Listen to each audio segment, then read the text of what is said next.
In this video, we'll guide you step by step on how to set up CyberGhost VPN Smart DNS on your Samsung Smart TV so you can enjoy a smoother and safer streaming experience. First, go to their official website by clicking the link in the description.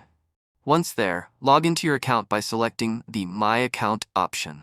After logging in, locate and select the Smart DNS section, where you will need to activate your IP address. This step is important because it links your current network to our Smart DNS service. Once your IP address is activated, you'll need to choose a DNS server that best fits your needs.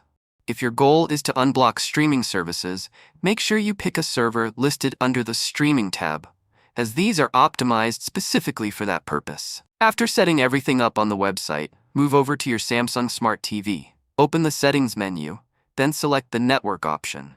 From there, proceed to Network Status, which allows you to verify your connection and make adjustments.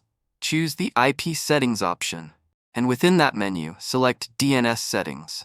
Change the mode to Enter Manually so you can input your custom DNS. Now, when prompted, select DNS Server and carefully type in the DNS address provided in your CyberGhost online account. After entering the address, confirm your changes by selecting OK. To make sure all adjustments are properly applied, restart your TV. Once your TV is back on, everything should be set up and ready. Once you've got CyberGhost running on your Samsung Smart TV, you'll notice the difference right away. More content, smoother streaming, and complete privacy. I recommend it because it's one of the few VPNs that actually work well on smart TVs. Use the link in the description to grab CyberGhost and protect your entire home setup.